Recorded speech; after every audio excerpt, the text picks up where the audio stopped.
como fazemos todos os dias, invoquemos o Espírito Santo de Deus na nossa vida, para que nós tenhamos um dia cheio de luz, cheio da inspiração do Espírito Santo, de sabedoria e inteligência.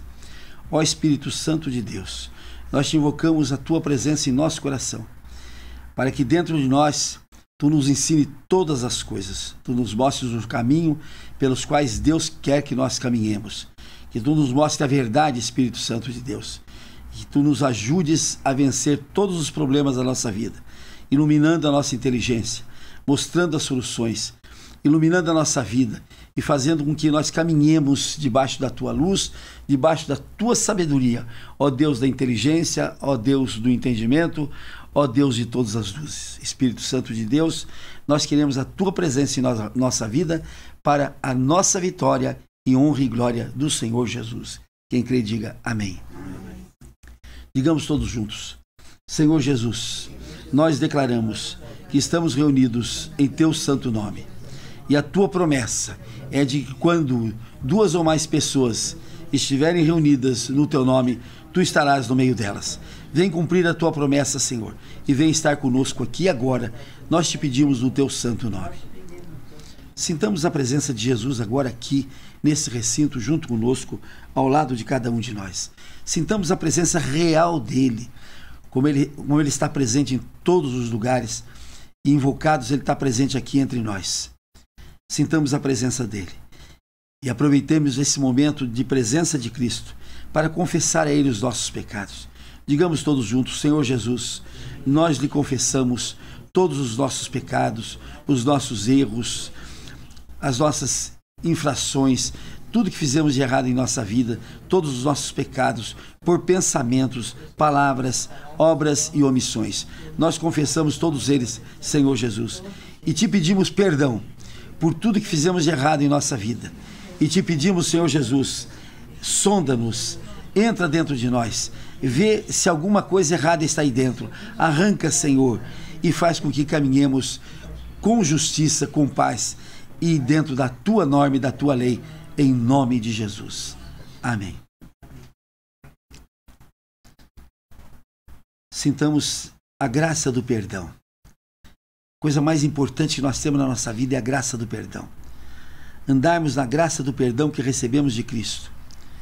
Perdão que chega ao cúmulo de entregar sua vida, de derramar o seu sangue, para que nós fôssemos salvos pela sua morte, pelo seu sangue, pela sua entrega total para a nossa salvação. Sintamos isso e passemos a meditação que nós temos no dia de hoje. Deus colocou no meu coração uma mensagem muito importante para o dia de hoje, que é a mensagem que está no livro no primeiro livro de Reis, no capítulo 2, no versículo 1 em diante. Nesse versículo, neste capítulo, a Escritura Sagrada narra os últimos dias de Davi.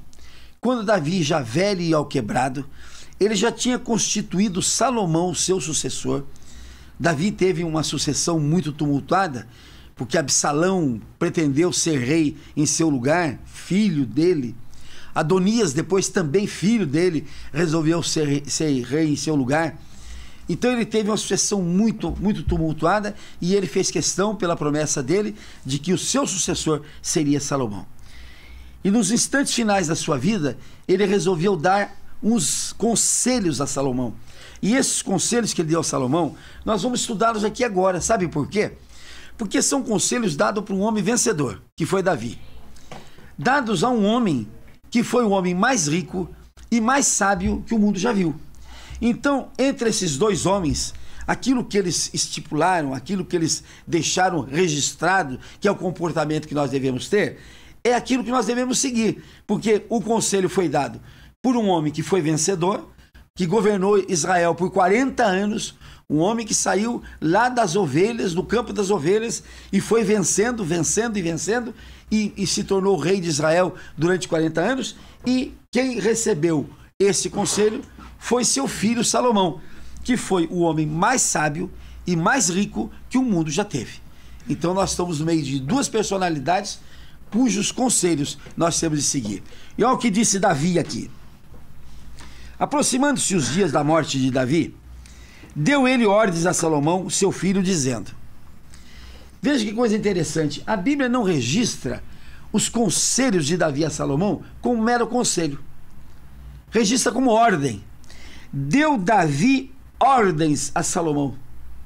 Preste bem atenção. Autoridade de pai.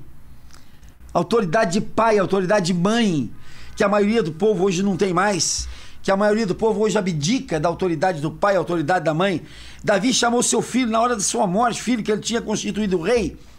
E em vez de, ó, meu filhinho, vem cá, senta aqui, eu vou lhe dar alguns conselhos, ordens, ele deixou ordens para ele.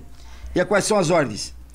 Disse Davi, eu vou pelo caminho de todos os mortais. Então, Davi tem força ainda no fim da vida de dar ordens, embora ele comece a ordem dizendo assim, eu estou indo pelo caminho de todos os mortais. Como quem diz, presta atenção, Salomão, um dia você vai também por este caminho. E ele diz assim, coragem, pois, Salomão, sê homem. Coragem, Salomão, e sê homem. Quando a gente vê a expressão ser homem, você tem de ser homem, a gente acredita no machismo, né? É uma expressão que a gente joga como se fosse uma expressão machista. Mas a ordem de Davi para Salomão é muito mais do que esse conceito machista de homem. Ser homem significa ter convicção da plena criação de Deus. Preste bem atenção. Ser homem não significa um conceito machista, mas significa a gente ter consciência de que nós somos uma criatura de Deus e temos de agir de acordo com o nosso Criador. Temos de nos ligar a Ele. Nós não podemos desistir daquele que nos criou. Então essa expressão ser homem não é uma expressão machista. Ó, Salomão, você vai ser homem, você vai ter muitas mulheres, você vai matar muita gente, você vai dar ordem, etc. Não, Salomão, você creia que você é uma criatura de Deus e tome posse disso e seja homem, seja criatura de Deus. Guarda, pois, os preceitos do Senhor, teu Deus. Guarda todos os preceitos que o Senhor teu Deus te deu. Para que isto? Olha para que ele diz. Para andares nos seus caminhos, para guardares os seus estatutos e os seus mandamentos e os seus juízos e os seus testemunhos, como está escrito na lei de Moisés. Mas Salomão ficou olhando para ele e ele completa. Para que prosperes em tudo quanto fizeres e por onde quer que fores. Aqui, nesse texto, está a lei da prosperidade, que a maioria do povo não conhece, por ignorância ou porque não querem conhecer, e vivem uma vida de extrema miséria, de extrema pobreza, uma vida contada, medida e pesada, uma vida do tipo que eu vi ontem na televisão, quando foi feita uma reportagem sobre essas habitações coletivas que existem na cidade. Como é que chama isso mesmo? Cortiços. Uma reportagem sobre cortiço. Então passou a reportagem, cortiços degradados, sem banheiro, sem luz, cortiços sujos, imundos, cortiços de toda a desgraça, de toda a natureza. Aí chega numa senhora que estava com o corticinho dela um pouquinho mais bonitinho. Então pergunto para ela assim, e a senhora o que diz? Ah, eu dou glória a Deus, porque Deus me reservou esse cantinho. E dentro desse cantinho, a senhora trabalha? Perguntou a repórter. Trabalho, olha, eu faço limpeza, eu trabalho. E a senhora ganha bem? Dá, meu filho, para eu poder pagar esse cantinho e comer o meu pratinho de comida. Olha só o que o demônio põe na vida das pessoas. Como se Deus tivesse criado uma pessoa, uma criatura dele, um filho dele, para colocar num cortiço e para dar o pratinho de comida e o dinheirinho para pagar o aluguel. E a pessoa está satisfeita, e a pessoa está contente. Então a vida, a prosperidade que Deus tem para nós, quando a gente obedece, olha aqui, quando a gente anda nos seus caminhos, em primeiro lugar, Quando a gente guarda os seus estatutos, quando a gente guarda os seus mandamentos, quando a gente guarda os seus juízos, quando a gente guarda os seus testemunhos, quando a gente guarda tudo que está escrito na lei de Moisés, a gente vai fazer prosperar o nosso caminho. E aí, recado para aqueles que estão contentes com o cantinho, o aluguelzinho para pagar o cantinho, que estão contentes para pagar aquele pratinho de comida. O que diz a Escritura Sagrada? A Escritura Sagrada diz assim: não vos conformeis com a vida que você está levando. Não vos conformeis. Nós não podemos ser conformados. Eu me lembro de uma passagem na minha vida que eu era um moço sem dinheiro, sem nada, sem coisa nenhuma. E eu estava fazendo uma faculdade porque eu acreditava amplamente que se eu fizesse uma faculdade eu tinha um caminho para seguir. Eu estava fazendo uma faculdade em Jacarezinho, uma faculdade de professor. E eu tinha um carro velho, partido ao meio. E ia junto comigo o meu pai, a minha mãe e a minha esposa, nós íamos em direção à faculdade. 2 horas da manhã, o carro pifa dentro de um canavial. Nenhum socorro, nada. E eu com aquele carrão com a bocona aberta, né? Desacursoado de tanto sofrer, de tanto andar, de tanto procurar, de tanto buscar. Eu me lembro que eu dei um murro no carro e disse: meu Deus, eu não me conformo com essa situação, eu não aceito essa situação. Eu vou buscar na tua palavra, eu vou buscar o progresso e a prosperidade que o Senhor tem para mim. Isso é que nós temos de fazer na nossa vida. É assim que nós temos de andar. A conformação não é de Deus, a conformação é do cão, é do Satanás. Não podemos ficar contentes com o cantinho que nós temos, com o aluguelzinho que nós pagamos, e nem contentes com o pratinho de comida que nós comemos.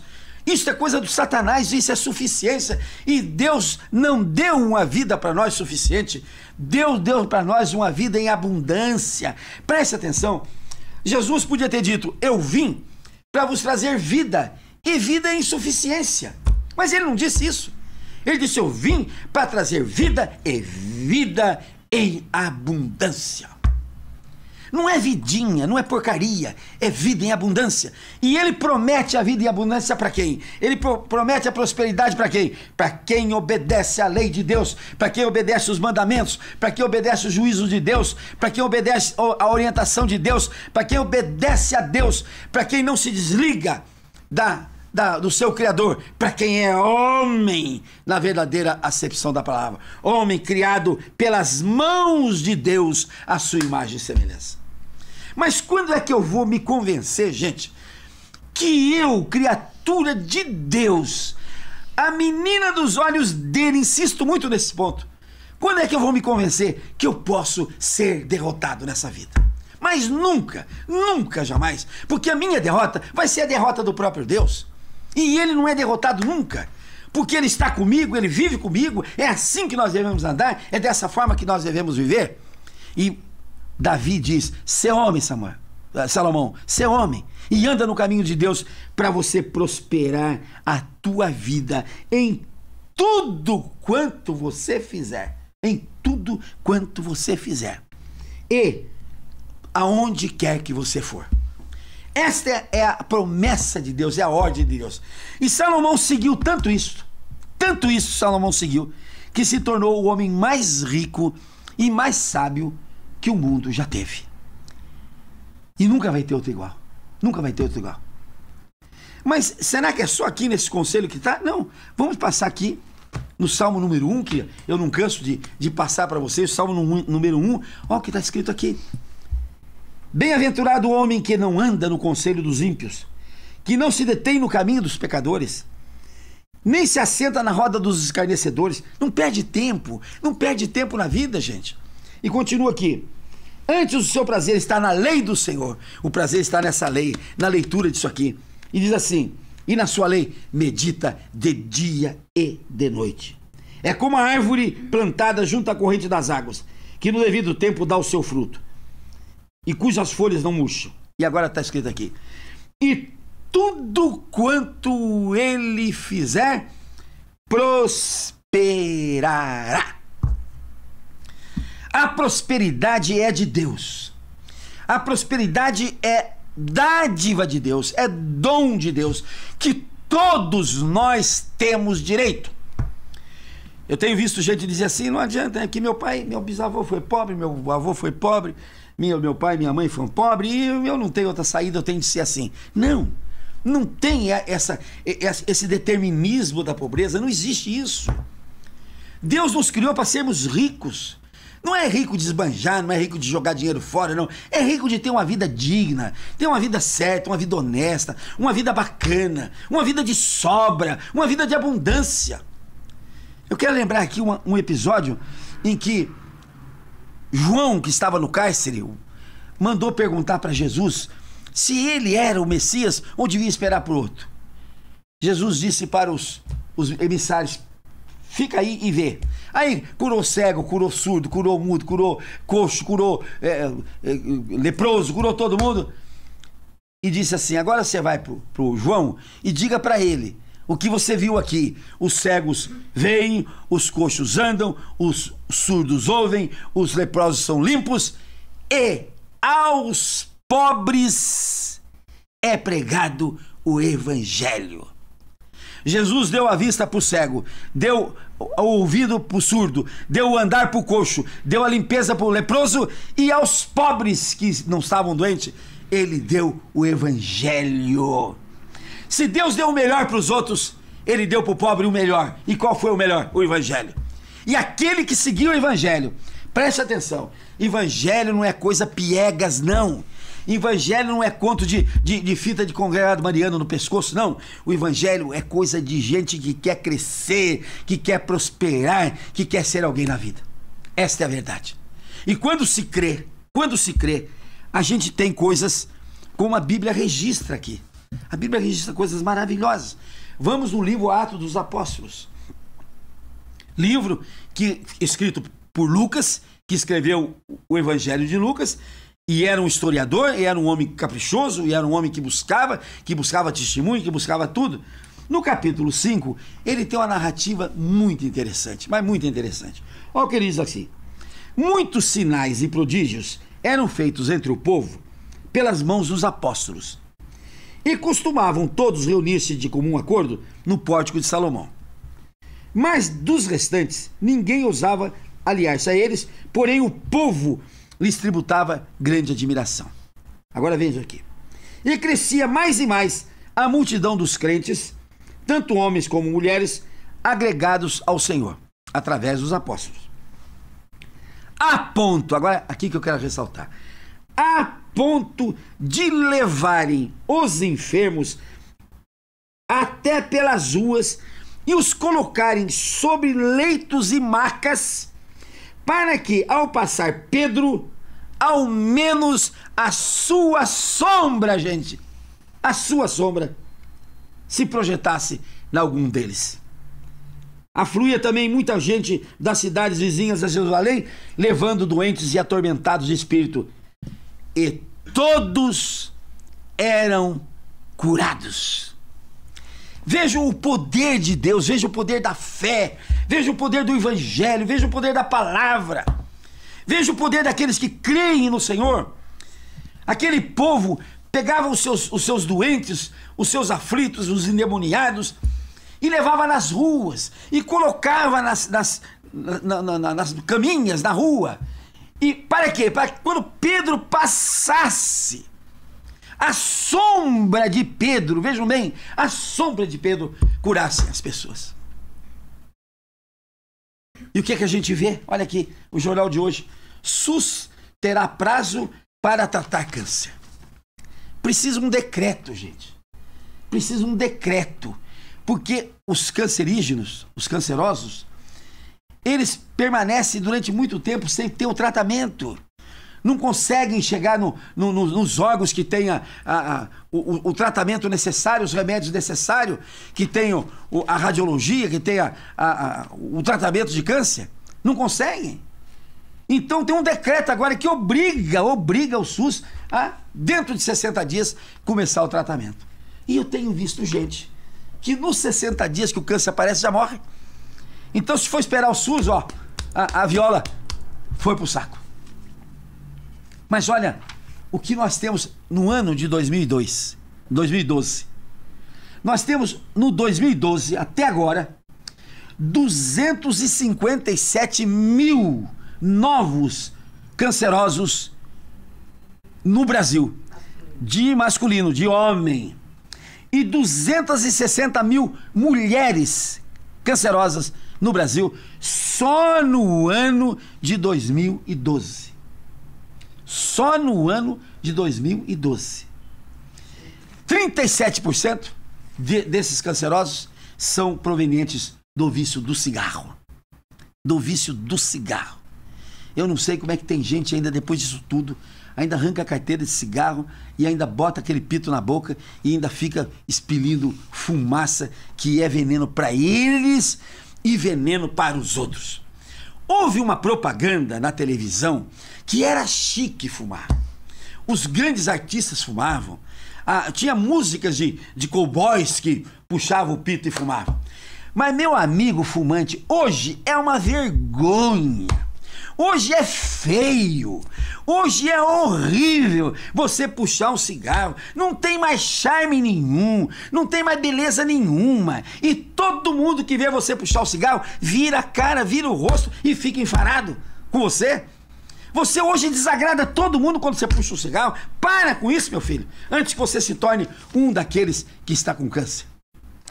E aqui tem uma outra estatística maior ainda. No ano de 2030, portanto daqui a 18 anos, nós teremos no Brasil, nesse ano, só no ano de 2030, no mundo, aliás, 37 milhões de casos e 17 milhões de mortes pelo câncer. Mas não há outro jeito, né, doutor? Vão dizer para mim, o que nós vamos fazer? Ora, se o povo levava os seus doentes para a rua e a sombra de Pedro curava, imagine a presença de Jesus na vida das pessoas. Vou voltar a repetir. Se o lenço de Paulo tinha um lenço que levavam e curavam as pessoas, se a toalhinha do apóstolo Valdomiro cura, então imagine a presença de Jesus na vida da pessoa, se não vai ser curado. Não tem câncer que possa resistir à presença de Jesus na vida das pessoas. Não existe câncer que possa resistir. Nem câncer, nem doença nenhuma. O povo vive doente. O povo sofre, está escrito aqui na Escritura, porque não tem entendimento. Ou porque não tem entendimento por ignorância, ou porque não quer entender a verdade que esta Bíblia espelha.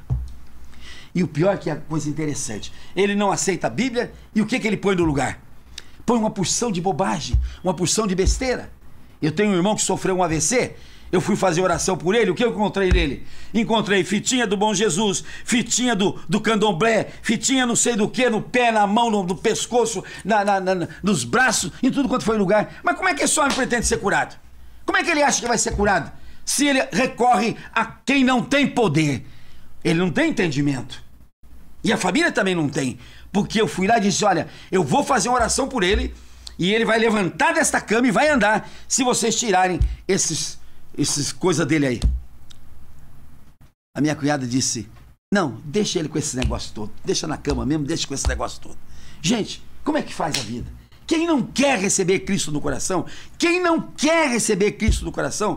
vai viver essa vidinha triste, imunda, porqueira que estão vivendo. Aquele que vai receber Cristo no coração vai receber a força, o vigor, a energia, porque está escrito aqui na Escritura Sagrada, está escrito aqui, que com Jesus nós seremos mais que vencedores. Há uma frase aqui que eu sempre digo e que todo mundo devia pegar. É a frase que está escrito, é o versículo que está escrito no capítulo 15 de João, que Jesus diz assim, olha o que Jesus diz, sem mim nada podeis fazer. Quando eu li a primeira vez, que eu não era ainda aplicado na Bíblia, eu disse, mas esse Jesus era presunçoso mesmo, não? Metido. Olha o que ele disse, sem mim nada podeis fazer. Aí eu disse assim, mas pera um pouquinho, por que eu não aproveito dele mesmo? Por que eu não aproveito a frase dele? Ué, mas se eu não posso fazer nada sem você, Senhor Jesus, então entra na minha vida e vem fazer comigo. Pronto, final, acabou. Se eu vou descer uma trilha, por exemplo, lá na fazenda, nós vamos descer a trilha lá pro litoral. Então apresenta-se um guia e diz, ó, vocês não desçam sem mim, hein? Porque sem mim vocês não vão chegar lá embaixo, não. O que eu tenho de fazer? Quanto você quer para descer comigo? É isso que eu tenho de fazer. É isso que eu tenho de fazer.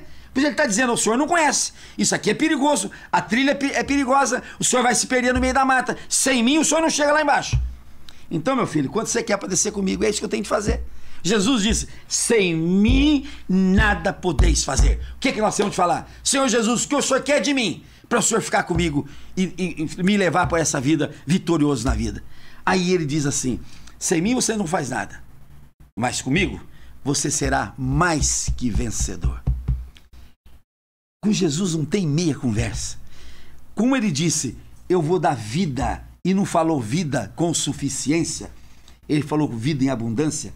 Quando ele falou da vitória, ele não falou da vitória simples. Comigo você vai ser um dos vencedores. Não, comigo você vai ser mais que vencedor. Mais que vencedor.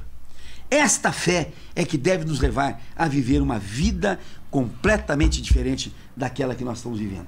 E esta vida é com Jesus. Experimente, gente. Experimente. Eu acho gozado aquelas pessoas que dizem assim, fazem cara feia. Por exemplo, eu passei a minha vida inteira sem comer ostra. Eu achava que não...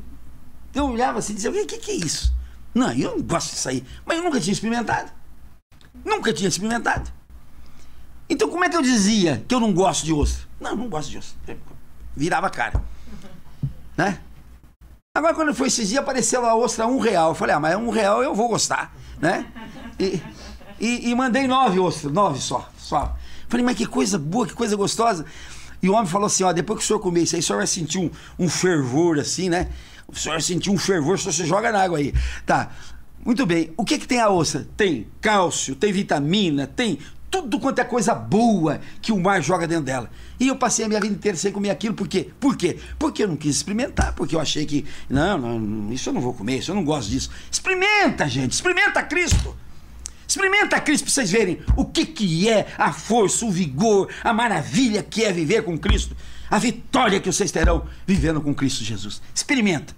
Este é o conselho que lhe dá este homem, que toda vitalidade que é com Cristo, que é com o amor de Cristo que vive. Amém?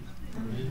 Vamos então fazer o nosso pedido para que nós tenhamos coragem de experimentar Cristo na nossa vida. Senhor, nosso Deus e nosso Pai, nós te pedimos agora, Senhor, com todo o nosso coração, que o Senhor nos dê a fé, Senhor, a fé ousada, a fé atrevida, Senhor, para nós experimentarmos Cristo na nossa vida, para nós colocarmos Cristo na nossa vida, para nós vivermos com Cristo, por Cristo e em Cristo, para que colocando Jesus na nossa vida, nós possamos experimentar uma nova vida, um novo nascimento, sermos uma nova criatura e nos tornarmos filhos de Deus. Digam todos comigo, Senhor Jesus, nós te recebemos em nossa vida como nosso único Deus, como nosso Salvador, e diante dessa declaração, nós nos tornamos filhos de Deus. Vamos orar agora ao Pai Nosso. Pai nosso que estais no céu, santificado seja o teu nome, venha a nós o teu reino, seja feita a tua vontade, assim na terra como no céu. O pão nosso de cada dia nos dai hoje. E perdoa as nossas dívidas, assim como nós perdoamos aos nossos devedores. E não nos deixes cair em tentação. E nos livra, Senhor, de todo o mal. Porque teu, Senhor, só teu, é o poder, o reino, a honra e a glória, para todos sempre. Amém. Vamos aplaudir o Senhor Jesus? E vamos nos ungir com óleo, porque a unção quebra os jugos, né? E a gente se torna livre com a unção do óleo sagrado.